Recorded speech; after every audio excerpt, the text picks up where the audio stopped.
On the day of the celebration, my son and daughter-in-law arrived with noticeably tense expressions and forced smiles. Dad, Mom. It's been a while. Nice to meet you. And congratulations on your 25th wedding anniversary. Welcome. I'm so happy you both came to celebrate with us today.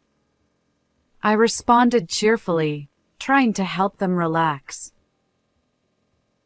I went all out and prepared dinner for you two who came from afar. What? You, Dad? But, since I'm not used to it, I'm still not quite finished.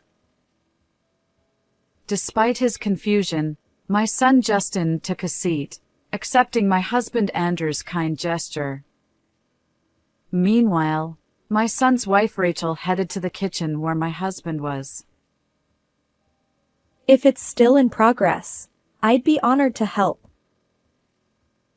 As I wiped the table, I felt the lively atmosphere that comes with having the family gathered together.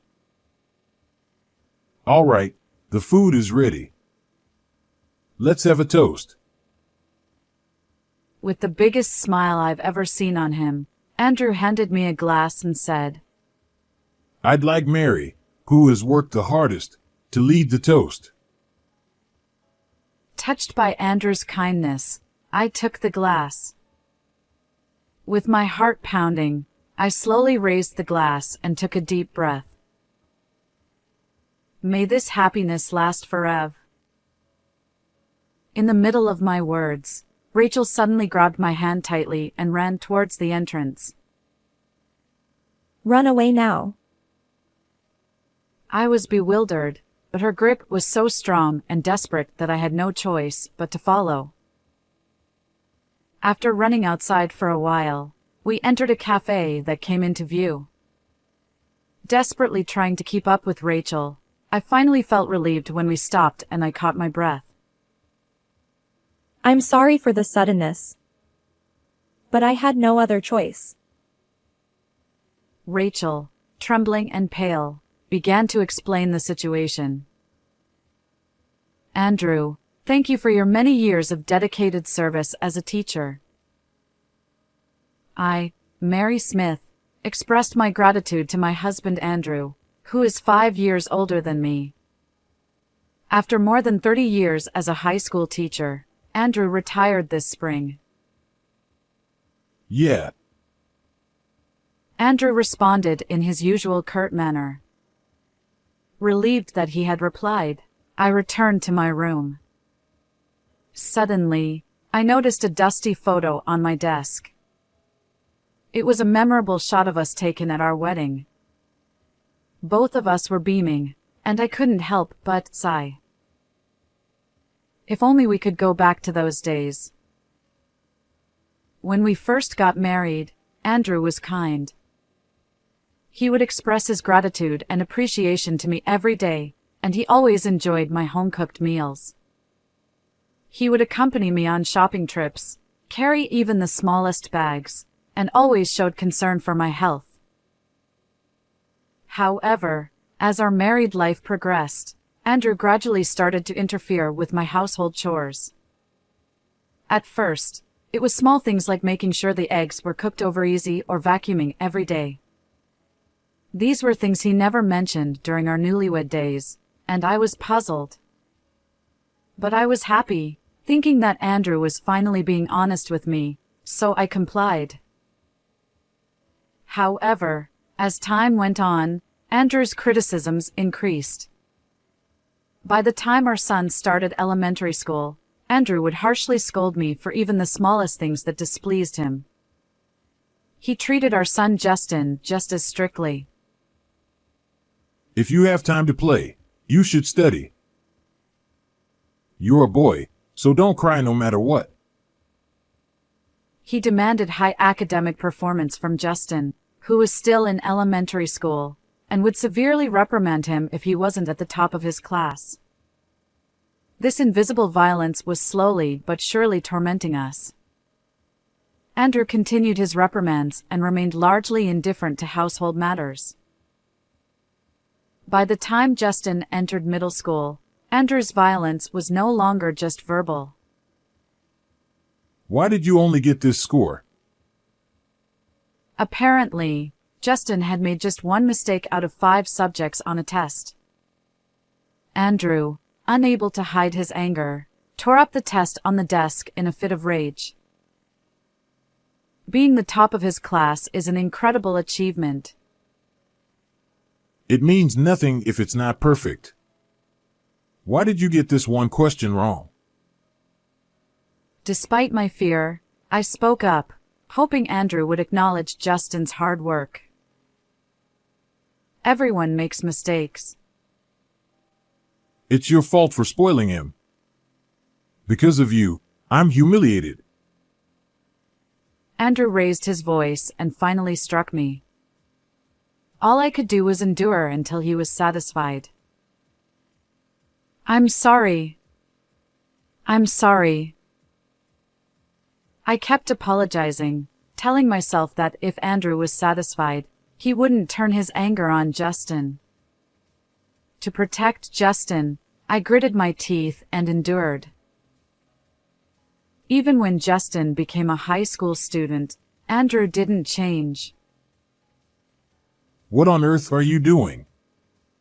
Aren't you upset that Justin lost? That day, Justin, who had joined the soccer team, lost a match, and I was being blamed for it. Justin was playing his first match, and he was chosen as a regular member even though he's a freshman. That's an amazing achievement. Don't be ridiculous. Being a regular member means nothing if he loses. With that, Andrew slapped my left cheek hard. Holding my stinging left cheek, I desperately tried to keep Andrew's anger from turning towards Justin. The opponent was the top team in the state.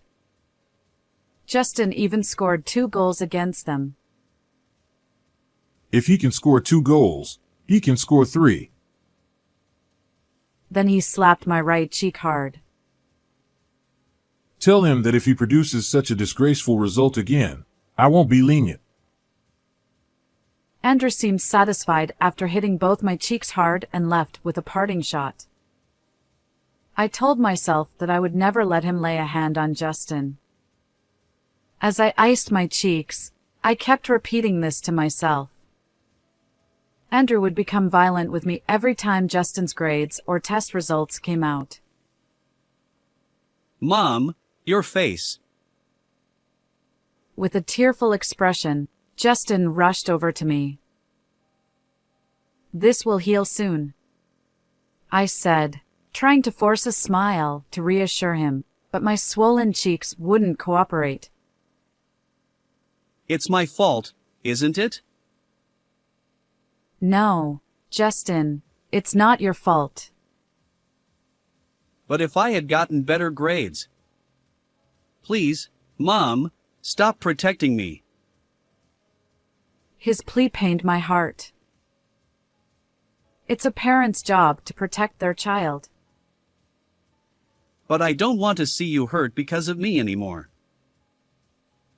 Clenching his fists, Justin spoke with a strained voice. If Dad ever hits you and you get seriously injured, you won't be able to manage high school life. That might be true, but You only live once. I want you to enjoy your high school life to the fullest. I gently touched Justin's shoulder and spoke to him soothingly. Mom, you only live once too. I'll be fine. Besides, Dad is only acting this way for now. He'll surely return to being the kind dad he once was. Looking him straight in the eyes, I smiled. I'll try harder not to cause any trouble. Sensing that I wouldn't back down, Justin spoke weakly. Just be yourself and enjoy life, Justin. Leave Dad to me. He looked me in the eyes and nodded. After that, Justin enjoyed his high school life and quickly became a senior preparing for college entrance exams. Worried about me, Justin seemed to be deciding on a college close to home. Don't worry about Dad. But what about you, Mom? I'll stay here with Dad. Justin looked at the marks on my arm with a pained expression. Are you sure? Yes. Besides, you know my health isn't great. I might not be able to handle a big change. In fact, I had often fallen ill while traveling. All right. Though he seemed dissatisfied, Justin relented. After much effort, Justin was accepted into his desired university, which was quite far from home. Despite Andrew's frequent complaints about Justin, he was pleased that Justin had been accepted into a prestigious university. Take care. Mom. I'll do my best. With tears in his eyes, Justin held my hand and said goodbye. After Justin went off to college, Andrew's violence stopped, but his scolding continued. Another cold? Are you faking it? Don't walk around in front of me looking so shabby. He often criticized my health and appearance, but it was better than being hit. My solace during those days was the messages from Justin. They were about trivial things like the seasons or the town he lived in, but it was clear he was always worried about me. This year, the watermelons are plentiful and very sweet. I wish you could come and try them. Really? If I'm feeling well, I'd love to visit. The air is fresh, and I think it would be a comfortable environment for you too. Thank you for worrying about me. Thanks to Justin's frequent messages, I didn't feel lonely and could endure Andrew's scolding. That life continued for over 4 years. Justin graduated from university and married a local woman. When I told Rachel about you, she said she wants you to live with us. This was a message from Justin, as usual. I had heard that Rachel, Justin's wife, was a very cheerful and lively woman. I don't want to interfere with your newlywed life, but I appreciate the thought. I replied to Justin, letting out a quiet sigh. I still held on to the faint hope that Andrew would someday return to being the kind husband he once was, so I had no intention of going to live with Justin. It'll be okay. It has to be okay. I muttered like a mantra, enduring Andrew's scolding. Hey, where did you put my socks? My mantra had no effect, and Andrew's verbal abuse rained down on me mercilessly every day. The socks are right there. Not these. Today is an important day. I can't go out in these worn-out socks. He complained about socks that had only been worn 2 or 3 times. But these are the newest socks you have. You're completely useless. It's common courtesy to iron socks every day so they don't get wrinkled. If it's the same tomorrow, you won't get off easy. Leaving behind these unkind words, Andrew left the house. Knowing he wouldn't look back, I hurriedly called out, "Take care." He expects so much from me, I have to meet his expectations. I told myself, ignoring the pain in my heart as I went about my chores. After enduring Andrew's unreasonable demands alone for several years, today has finally come. Andrew, who has reached retirement, seemed to have become a bit more gentle. It would be a lie to say I wasn't anxious about spending more time with him in the future. Still, I hated myself for trying to force kindness into his actions and still searching for the man he used to be. Unable to let go of my anxiety and faint hope, I rarely approached the living room during the day when Andrew was there. I watched TV when he was in his room. A program introduced a dish that Andrew might like, so I decided to make it for dinner. I turned off the TV and got ready to go shopping. Even though it was April, the forecast said the high would be 41 degrees Fahrenheit, so I dressed warmly. Just as I was about to leave the house as usual, Andrew called out to me from behind. Wait a minute. I'll come with you to carry the bags. What? I almost dropped my bag in surprise at his unexpected words. It'll be cold if you walk. I'll drive. Watching Andrew hurriedly prepare, I wondered if this was a dream and pinched the back of my hand. I chose my hand so he wouldn't notice, but it probably hurt more than my cheek would have. Come to think of it, I haven't been verbally abused at all today. All right, let's go. As I got into the car, prompted by Andrew, he said something even more surprising. You can rely on me, you know. I reflexively replied, okay, unable to believe this was the same Andrew as yesterday. What on earth had happened? Seeing me shiver from the cold, Andrew quietly turned on the heater. Thank you. Andrew glanced at me and smiled. It was the first time in decades that I had seen him smile. It had been so long that I was so surprised I quickly looked away. 5 minutes into the drive, Andrew spoke again. I'm sorry for everything. I was stressed from work and took it out on the family. I see. Given his job as a teacher, he must have been under a lot of pressure from students and their parents. I'm a terrible person. Instead of being someone you can rely on, I've hurt my precious family. I'm the worst. Seeing Andrew's apologetic expression, tears naturally welled up in my eyes. The kind husband I believed in had returned. Thank you for working so hard for us. I've always known you're a kind person, and I've always believed in you. I'm lucky to have such a wonderful wife. Andrew smiled shyly, and I couldn't help but smile back.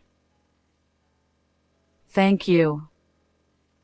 Let's continue to take care of each other. Of course. From that day on, Andrew worked to make up for the past. I don't know if it will make up for everything, but I want to help you, Mary. With a serious expression, Andrew said this and took the initiative in household chores, always considering my health. You've been a great help. Thank you so much. I thought to myself, I'm glad I kept believing. As the months passed and the season of fragrant osmanthus arrived again, Justin and his wife decided to come to our house to celebrate our silver wedding anniversary. Do you think it's okay for Rachel to meet Dad? Justin was worried about Andrew's behavior right up until their visit. Don't worry. He doesn't say harsh things to me anymore. In fact, he's very kind now. Really? Until now, I had visited Justin and his wife alone, but this was the first time they were coming to our house. If you're that worried, I'll let you talk to Dad. I thought that hearing Andrew's words might change Justin's mind, even though he was nervous on the other end of the phone. Hello, Justin? I handed the phone to Andrew, and they exchanged awkward greetings. Justin, I'm sorry for everything. I was always on edge from work stress and took it out on you and Mom. I couldn't see Justin's face on the other end, but from Andrew's tone, I could tell that some of the tension had eased. After a few more minutes of conversation, Andrew hung up the phone, looking satisfied. Since they're coming from far away, I want to host them myself. Andrew. The relationship between Andrew and Justin wasn't exactly great. However, I was genuinely happy that Andrew was trying to make amends, even now. I was thinking of having a home party and cooking all the food myself. That sounds wonderful. I'm sure Justin and Rachel will be delighted. I'll handle all the cooking from scratch. I've been a burden for so long, so I want you to take it easy. It was an unexpected proposal. Although he had been taking the initiative in cooking recently, it wouldn't be surprising if he still felt uneasy about it. His suggestion filled my heart with gratitude and joy. In that case, I'll take you up on your offer. Leave it to me. I became excited and started thinking about what else I could do for Justin and Rachel. Then I'll do the cleaning. I'll be using the kitchen, so I'll handle that. Could you take care of the rest of the house? Got it. And so, we worked together to prepare for Justin and Rachel's visit. On the day of the visit, Justin and Rachel arrived with visibly tense expressions and forced smiles. Dad, Mom. It's been a while. Nice to meet you. And congratulations on your 25th wedding anniversary. Welcome. I'm so happy you both came to celebrate with us today. I responded brightly, trying to help them relax. To have caught such a beautiful wife, Justin has really grown up. Andrew also spoke to Justin in a friendly manner. Dad. Justin seemed deeply unsettled by his father's newfound gentleness, something he had never experienced before. I went all out and prepared a meal for you two who came from far away. What? You did, Dad? But I'm not used to it, so I'm still not finished. Shrugging his shoulders, Andrew showed his left hand covered in band-aids, indicating how many times he had cut his fingers. Thank you. I'm happy just with the thought. Though still bewildered, Justin took a seat, trying to accept Andrew's gesture. Meanwhile, Rachel headed towards the kitchen where Andrew was. If it's still in progress, I'd be honored to help. As I wiped the table, I felt the lively atmosphere that comes with having family gathered together. Seeing Rachel actively engaging with Andrew brought a natural smile to Justin's face. Watching this, I felt very happy too. All right, now that the food is ready, let's have a toast. Andrew, wearing the biggest smile I've ever seen, handed me a glass. Mary, who has endured the most, should lead the toast. Touched by Andrew's kindness, I took the glass. My heart pounding, I slowly raised the glass and took a deep breath. May this happiness last forever. Before I could finish, Rachel suddenly grabbed my hand and pulled me towards the front door. Run, now. I was confused, but her grip was so strong and desperate that I had no choice but to follow. After running for a while, we entered a cafe. Desperately trying to keep up with Rachel, I finally felt relieved to stop and catch my breath. I'm sorry for the suddenness, but I had no other choice. Rachel, trembling and pale, began to explain the situation. What? As I listened, I felt the blood drain from my face. According to Rachel, when she was preparing the drinks and tried to carry the glasses, Andrew was unusually resistant. I secretly observed his actions so he wouldn't notice. Rachel said that Andrew, looking around nervously, poured a drink into one of the glasses and then chopped something into it. It was monkshood. Monkshood. Yes. I enjoy hiking, and the mountains can be surprisingly dangerous.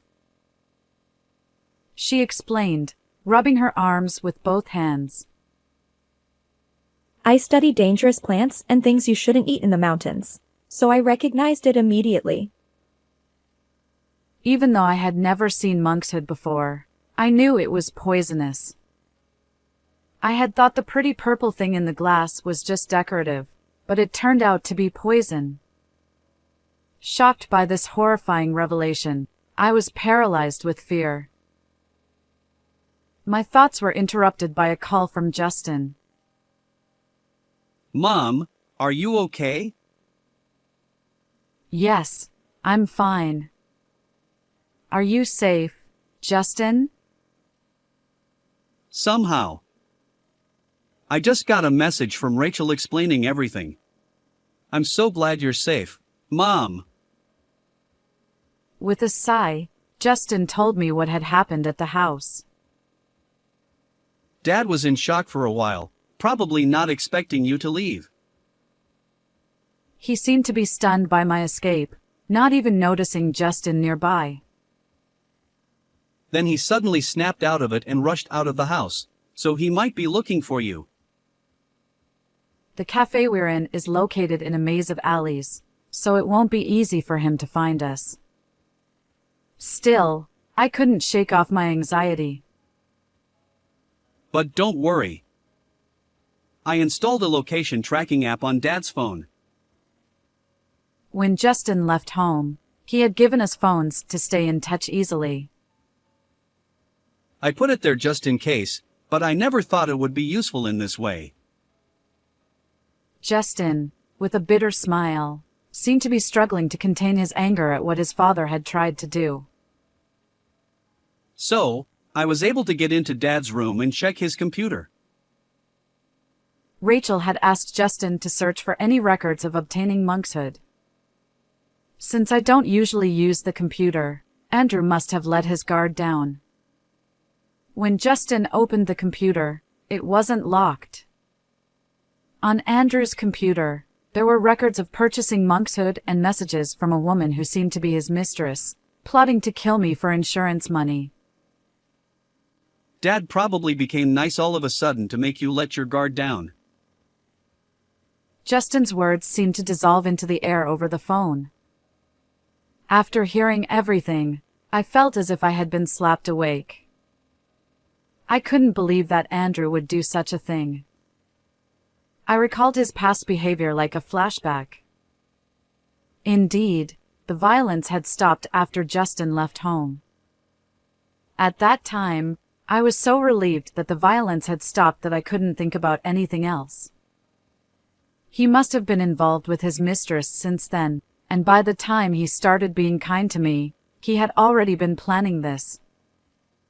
It was fortunate that Justin and Rachel came to celebrate and that Rachel knew about monkshood. If I had been alone. Looking back, there were many unnatural points. Even for the silver wedding anniversary preparations, Andrew took complete control of the kitchen. It was all to carry out his plan. Thinking of the worst, I got goosebumps all over my body. Justin, thank you. I'm going to the police. Got it. It looks like Dad is heading in a completely different direction.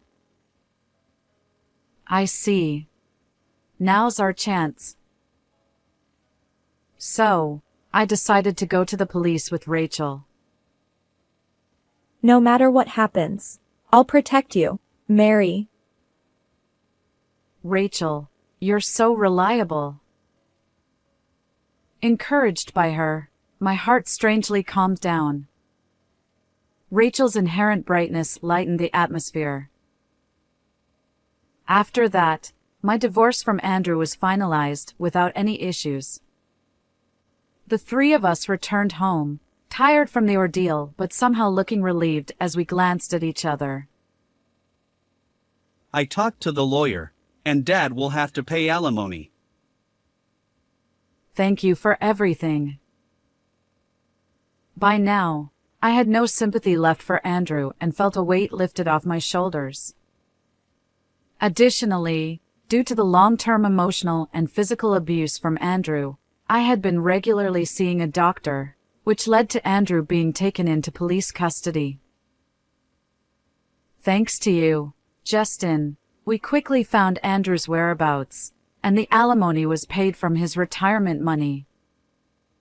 I can't thank you both enough.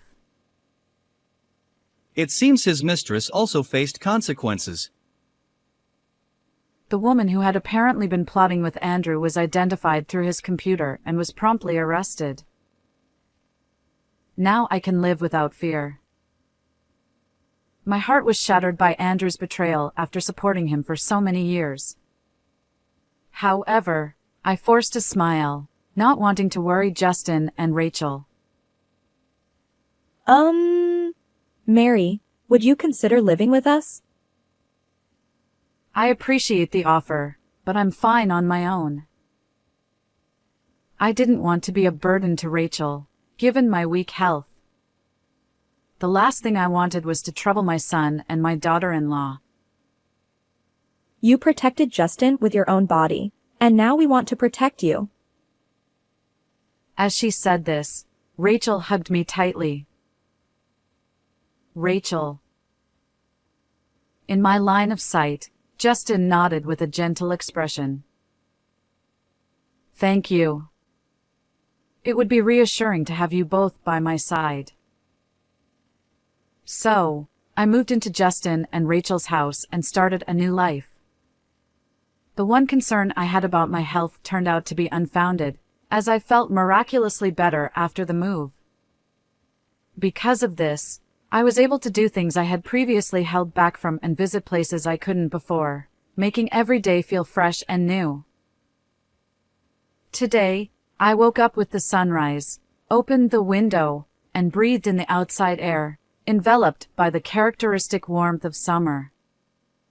After preparing breakfast, the three of us sat around the table. After finishing our prayer, I reached for the mayonnaise. Mayonnaise is a must for fried eggs, I said firmly to Rachel, who was about to sprinkle salt on her fried egg. No, Mary. It has to be salt. Even such trivial disagreements felt natural, and I finally felt like I had found true happiness. You too. If you don't eat quickly, we won't be able to go anywhere. Justin said, almost as if he were coaxing children. Where are you taking us today? How about we go to a farm and have some soft serve? Sounds fun. I need to make sure I have my sun protection ready. As I interacted with the two of them, I felt the true sense of family and love that I had finally found, and I vowed to continue working together with them. May this happiness last forever. I quietly whispered the words I couldn't say that day, my heart filled with joy. How did you like this story? Please don't forget to subscribe to the channel. See you in the next video.